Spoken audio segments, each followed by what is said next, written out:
Hello and welcome to another edition of Issues with Jide. Here we talk about actions and inactions of those who shape our political and national landscape and how these impact us positively or otherwise. I'm Ibrahim Shita. Today on the show, Nigerians in the diaspora move to raise $150 million for Peter Obi's election. Also on this edition, Tinubu visits Jonathan, seeks his support ahead of 2023 election. And later on the show, federal government claims it has met 80% of ASUU demands. In the course of the program, we'll take your questions, but first, subscribe to our YouTube channel and drop your questions in the comment section. I have joining me via Zoom the maestro himself, really maestro himself, Babajide Kolade-Otitoju. He's been giving us some sound bites from kind of musical sound bites behind the scene. BKO. Yes, giving you bandana from Fireboy, DML, and Ashake. All in one. Yes. All right, let's get into the topic for today. We'll begin with the Obi and the crowdfunding where Nigerians in the diaspora are actually planning to unveil in the incoming days, or on the coming days rather, a crowdfunding portal with a target to raise $150 million from Obi supporters in the diaspora and 100 billion naira from those in Nigeria. This sounds quite interesting, but before we go into the brass tacks of the implication of these feats on Obi's chances, what's your reaction to this? Yeah, I think it's interesting. The energy that Obi has brought into this campaign. I'm not by any means saying he's going to win the election, but no one can doubt the energy that he has brought into this campaign. And he has the support of a good number of young people. These young people believe that he's the best for the job. They do not see him like the usual politician. They think that is different from others. So these young people are pinning their hopes on him, and they are supporting him tremendously. Their major platform is the new media, Twitter, Facebook, and others, and they are mobilizing themselves very well on the new media front.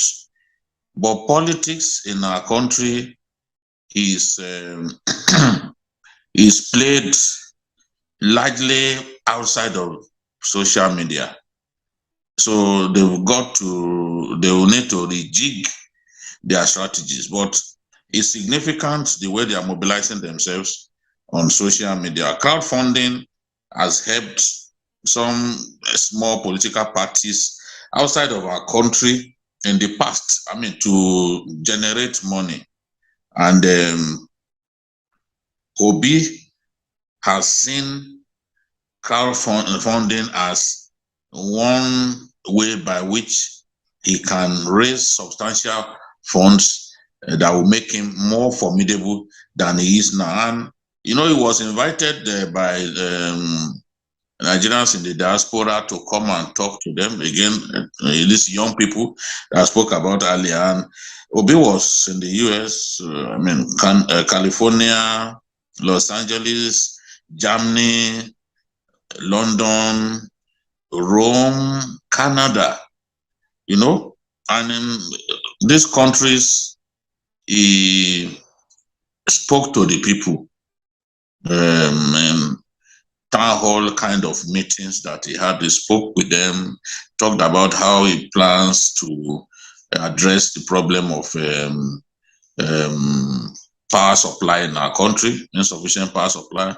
And he said if a country like Egypt can double its power generating capacity, if a country like South Africa that generates 50,000 megawatts has declared an emergency in the sector, that he does not see any reason why Nigeria, that is doing just about 4,000 megawatts or even less, should not declare an emergency in that sector. And significantly too, talking about the ASUU strike, he also talked about how diaspora Nigerians can help raise money, some form of endowment to help us solve the problem of poor funding of our federal universities. So it's had a very nice time moving from country to country and getting his message across. And the most significant thing that has happened is the desire of these young people, young Nigerians abroad, to raise money from him through a crowdfunding platform. Certainly, in their view, this will enable him to build structures for Labour Party across the country once he's able to lay his hands on the money. We've seen some political parties, even on election days, they could not put their agents in all polling stations because they just didn't have the money. It's extremely capital intensive to run elections in our country.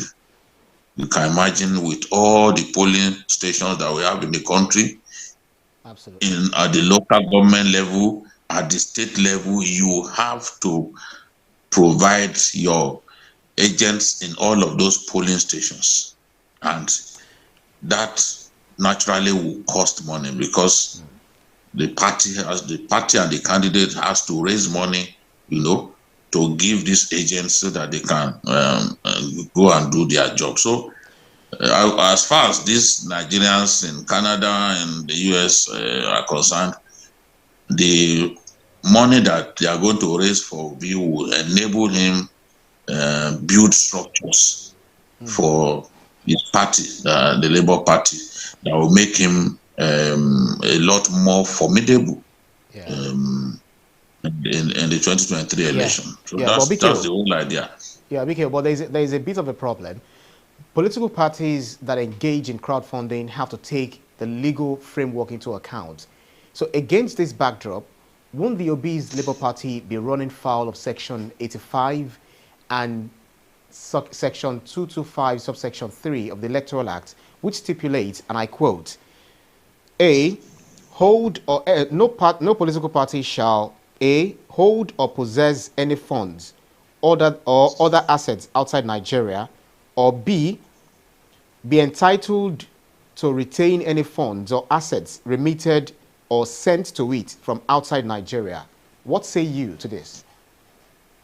Yes, even on social media, when I posted the story, some of the topics that we'll do today, there were comments along that line that if such funding should come from abroad, that it will breach our electoral laws, to be in breach of our electoral laws. I don't know how they intend to get around that. But you know too that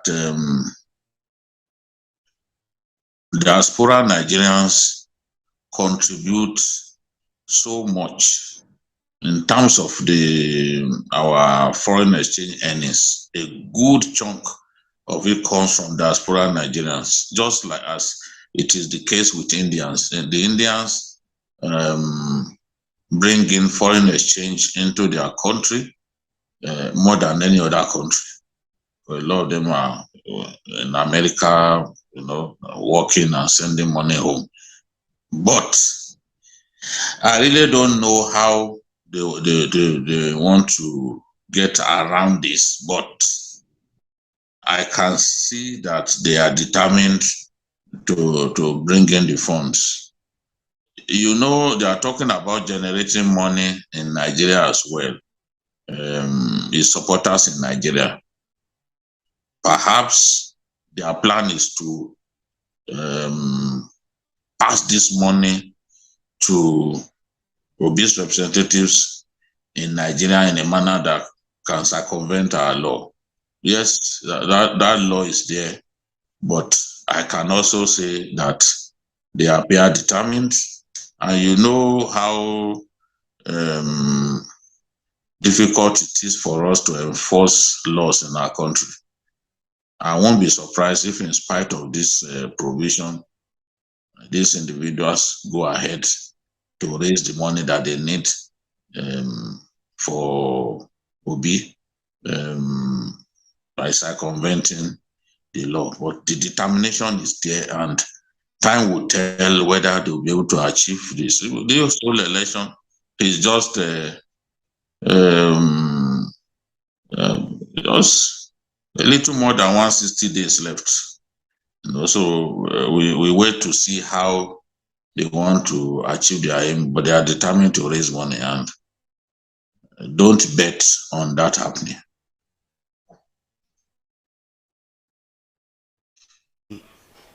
Yeah, okay, let me quickly see if I will actually go back to some of the comments here, or I should take them before we change tack. BKL, do you see the core north rather voting? Sorry, do you see the core northern voting based on competence rather than religion and ethnicity? Well, I'm not sure these actually relate so much to the Obi issue, but let's look at Abdul Rashid. No, Stanley Maduka says, what do you have to say about the South African pastor's prediction that Obi will be victorious and his prediction as being the new phase of African politics? The pastor is not a Nigerian. I don't think he knows our country very well. If an election is conducted today, certainly many factors will come into play. I don't think Obi has done enough to win the election. I don't think he has done enough. There's still time. Maybe he will win. But I'm saying that if an election were held today, I don't think that he stands the chance of winning. There's a three-horse race, no doubt about it, but I don't think that Obi has enough support across our country to win the election. Right. So let's quickly change tack. We'll come back to good luck to the pastor. Yeah. But I do not agree that it's not time yet to make predictions. As you know, we always like to do it even prophesy. Like 2 weeks because so many things will change. So many things will change as we move towards the election. So it's usually better to do it in the days leading to the election, few days to the election.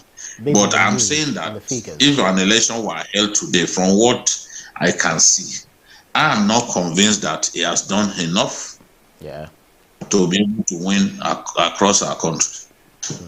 All right, Abdul Rashid Jimo says, you have analyzed a lot of positive things about Peter Obi. Please, when would you also do the same about Asiwaju? We can't wait. Well, let's, I think that's the next topic we are having. In continuation of his nationwide consultation, Asiwaju Bola Tinubu made the headlines again when, in company of his running mate and 5 other APC governors, met with former President Goodluck Jonathan at his residence. What's the issue for you about these visits, Mikhail?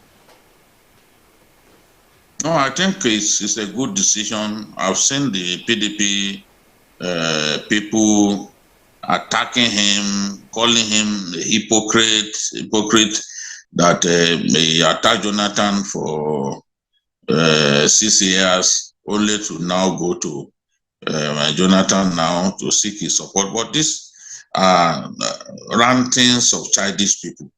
In politics, there is no permanent friend. There is no permanent friend. It's only interest that is permanent. So we've seen people's sworn enemies come together, and work together. We've seen people that you never imagined could ever be on the same platform work together to deliver victory. Asiwaju and Goodluck Jonathan had their issues in the past. No one can doubt the fact that the Goodluck Jonathan regime appeared to the people of the Southwest to have marginalized them. And ASUU and others were not happy that the Southwest was marginalized during the Goodluck Jonathan administration. And he turned his back against that administration. So he felt that, look, he was justified to work against an administration that didn't appear to take the people of the Southwest seriously, that didn't give the Southwest a pride of place, you know. So ASUU was justified in working against Goodluck Jonathan. In any case, they were not in the same party. So why should anyone expect ASUU to throw his support behind a president in a rival party? But that time is gone. After all, even President Obasanjo, who ensured that Goodluck Jonathan first became governor of his state upon the impeachment of his boss, ensured that he became vice president, and then ensured that he became president. They fell apart when Obasanjo did a series of letters against, complaining about the way the ship of state was drifting at sea. So people would disagree and come together. Obasanjo said he had left the PDP, but PDP members still went to appeal to him. So there's nothing wrong in ASUU going to support, going to seek for Goodluck Jonathan's support. He wants to win the election. He thinks that he can win the election. He thinks that he knows what he has to do to win the election. And one of the things that you need to do to win an election in Nigeria is to do extensive consultation. When extensive consultations bring you before your enemy can even change his mind and give you his support. So ASUU Bola Ahmed Tinubu knows what he's doing. He is a top gun when it comes to political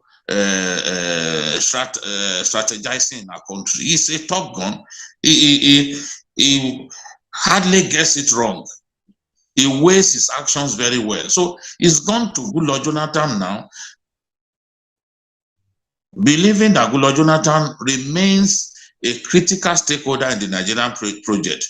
He has visited former President Obasanjo. Goodluck Jonathan is also a former president.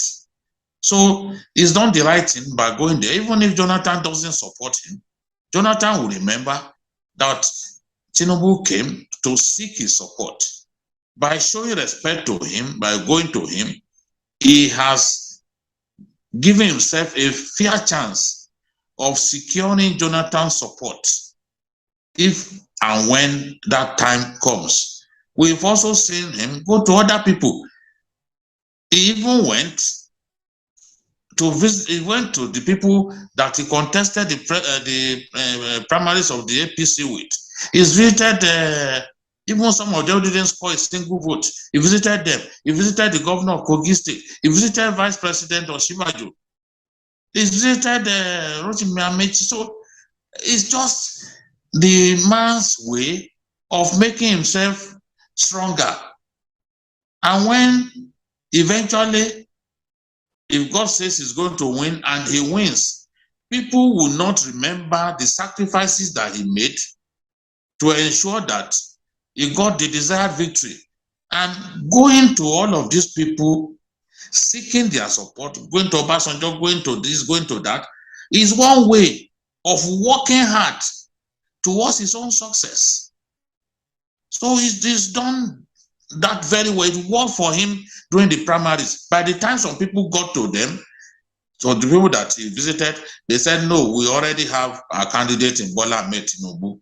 So people have this attitude of underrating ASUU Bola Ahmed Tinubu, of not understanding his actions, or of thinking that some of his actions are meaningless. But you are dealing with a man who is extremely calculative when it comes to politics. And for every action that you see him take, there is tremendous expectation of the dividends that that action would deliver. So you can imagine all of the governors that he visited. By the time he summoned governors, about 14 governors were in attendance. And he was able to keep their support. The support of those governors ensured that he won the presidential primaries of the APC with an audacious margin. So he's walking along the same path now by going to meet people like President Goodluck Jonathan. When that time comes, President Jonathan will probably consider him ahead of those who had not deemed it fit to come and see him, because I was told that President Jonathan expressed joy and satisfaction at the visit of Bola Ahmed Tinubu, and that is good news to the Tinubu handlers, to Tinubu's handlers, because that's what they wanted to see. So the campaigns are yet to kick off officially, but I know that Tinubu's message is clear. He believes that amongst the people who want to contest, his record of service in Lagos makes him the best of the best. He is convinced that he can build a Nigeria of our dream, given what we've seen him do in Lagos. Look at the Eco-Atlantic, for example. It's a massive, big story. Massive, big story of the success that ASUU can deliver even on a big stage. You look at Eco-Atlantic with the US planning to build their biggest consulate in the world in Eco-Atlantic. You know that it is already a success story. The landscape of Lagos has changed tremendously with the coming of Eco-Atlantic, and it was ASUU that created the idea of Eco-Atlantic. So he thinks that he can do that if given the opportunity to serve on a big scale. We had an Awolowo that, when he died in 1987, some northern leaders, some Nigerian leaders said this was the best president we never had. Ojukwu Ikemba Ojukwu described Awolowo as the best president Nigeria never had. Yes, ASUU sees himself as somebody who can achieve what, unfortunately, Awolowo could not achieve. He's built a bridge across the north. He believes that that bridge will deliver victory to him. So that the idea of people saying this was the best president we never had will not be his own case. BKO, quickly, because we need to change tack. Fabian Akeze says, Bola Ahmed Tinubu is the greatest political strategist in Africa. Is strengthening his political alliances in Nigeria and not playing to the gallery abroad. So I want to join it with the comment where Stanley Maduka is asking you a question. Jide, don't you think that Tinubu's slogan, Emilokon, that is, it's my turn, smacks of desperation and may overheat the polity? Well, there is nothing like overheating the polity. He thinks that this is his time. He's just being ambitious. It's not a crime to be ambitious. It's not a crime to be ambitious. It's not a crime to aim high. It's ridiculous when people think that saying a Milokon amounts to being selfish or hitting up the polity. He has helped others to become president. And he's saying, look, I've made people. Now it's my turn to become the president. He supported people to become president. Supported Buhari to become president. So who says it is wrong for him to aspire to be president too? There is no such thing as hitting out the polity. He thinks that this is his best chance. He thinks that this is his chance. This is his opportunity. His party is the ruling party. He thinks that this is his best chance. And that's what a Milokon means. This is my turn. I put people on my back for years. I've pushed people to preeminence for years. Now it's my turn. Since 2007, he had not contested for any position. This is the first time he's contested since 2007 when he left office, and he's saying, this is my turn. There's nothing bad in a man being ambitious. Fortune favors the daring. In football, they say you don't score if you do not shoot. So he's trying to score now by shooting. He's made a terrific case for himself. And he went to the primaries and won. So if members of his party didn't think that that saying a Milokon was such a bad thing, and they voted for him, he won with an audacious margin. So who are we to complain about Asiwaju saying Milokon? If I were in his shoes, I would say the same thing. One should not be there simply to make other people. You can as well make yourself president. Even in Pakistan, we saw it happen. Powerful man behind the throne, Musharraf, eventually he became president himself. Nawaz Sharif, rich man, power behind the throne. He eventually decided to throw his hat in the ring, and he became the leader of Pakistan. So it's not a new thing.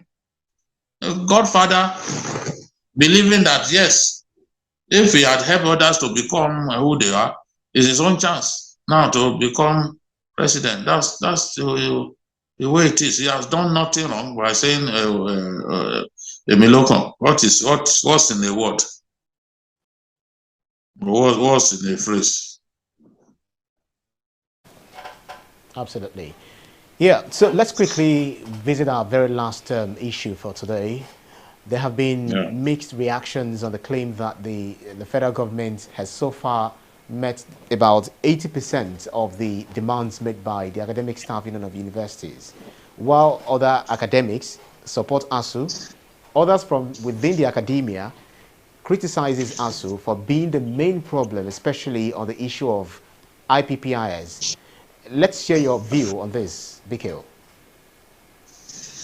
Well, on the claim that they have met 80% of the demands of ASUU, I think the person who made that claim should be ashamed of himself, because government has not come close to meeting 80% of ASUU's demands.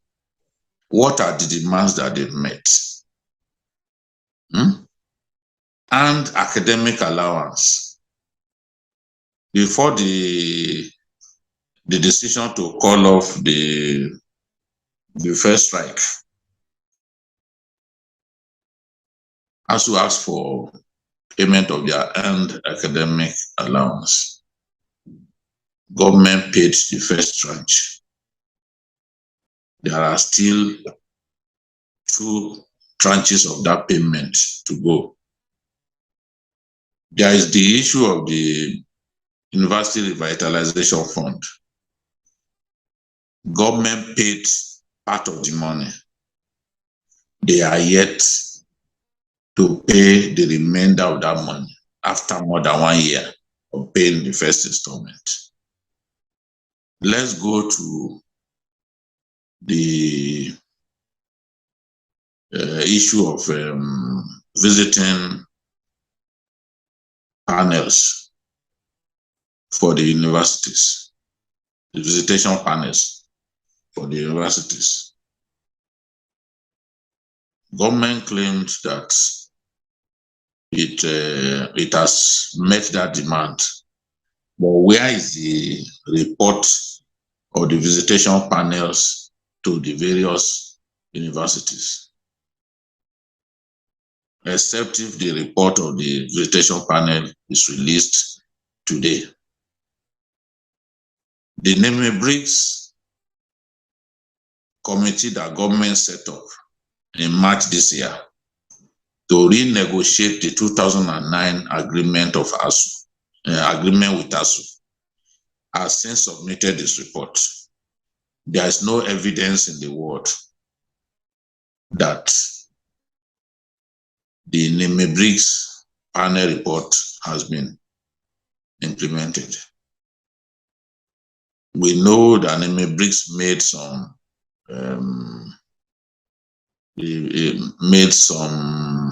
recommendations, but government finds it difficult to implement those recommendations because government is broke. In the past, when I said Nigeria was broke, some people will come out and say absolute rubbish to the contrary. Today, it is staring us in the face. No one can deny again. A country that is planning to spend 11 trillion to address its fiscal challenges, talking about the 2023 budget, to address deficit. You cannot say that country is not broke.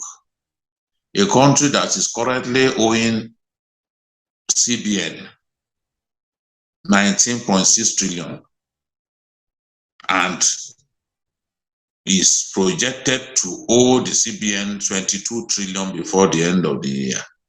You cannot tell me that that country is not broke. Talking about, going back to ASUU, talking about UTAS, ASUU says it wants something different from IPPIA, something that is more flexible. Now, government says it plans to come up with something that will be acceptable to ASUU, which will kind of harmonize some of the elements in the UTAS. So the government calls that the university peculiar personnel and payroll. It's different to IPPIS. Where is it?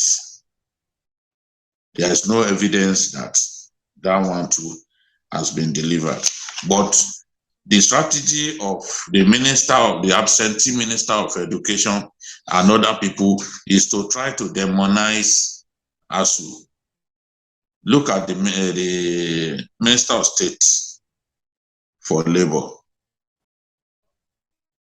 Keyamo, saying that ASUU wants the government to go and borrow money, that government has done everything to meet the demands of ASUU, that parents will beg ASUU. People have solved problems with ASUU in the past. They didn't beg government, they didn't beg parents to intervene. It was a very responsible thing to say. You leave your responsibility of managing a crisis to parents, and you think you are making sense. So it's wrong to say that they've met 80%. They've not come close to even meeting 80%. It's a lie from the pit of hell. And I know that that press secretary of the Ministry of Education who made that claim, he knows in his heart that he was lying through his teeth. It makes no sense to lie in public like this. It makes absolutely no sense, because people can easily verify your claims. We live in the digital age, and there are even NGOs committed to exposing lies in the public space, fake news, and they've done that in respect of this claim by a representative of government. They've already done that. If you read Daily Trust, this claim has been effectively debunked, not by ASUU, but by independent an independent non-government organization. So Government must make efforts to end this strike. They need to call ASUU. The president must not think that it's too big to call ASUU.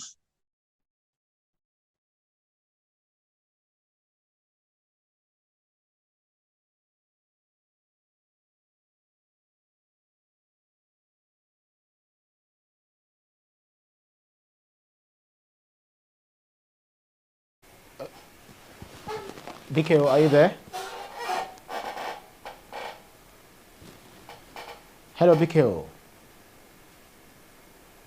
I think we've lost BKO momentarily. Let's see. The educational career, the educational career of our. Right, BKO.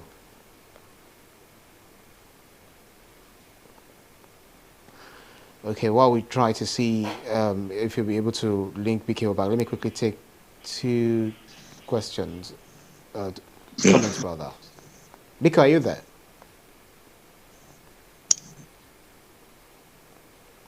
BKO, can you hear me? Yeah, I'll hear you clearly. We lost you momentarily. Just round off on your thought because we are actually out of time. Yes. What's your question? No question. I thought you were on a thought. We just wanted to round off.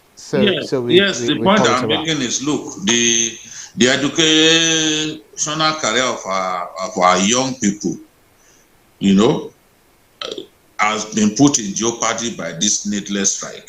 Yeah.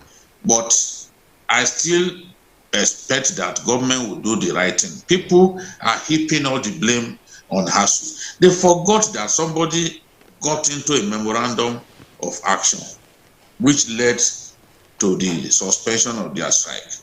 They forgot that government negotiated with ASUU and agreed that it will do certain things. You are obligated to honor your word.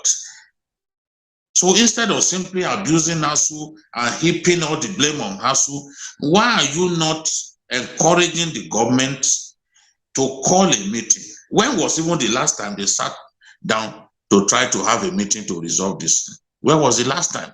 No effort being made. It's just brinksmanship that we are seeing. Pure brinksmanship.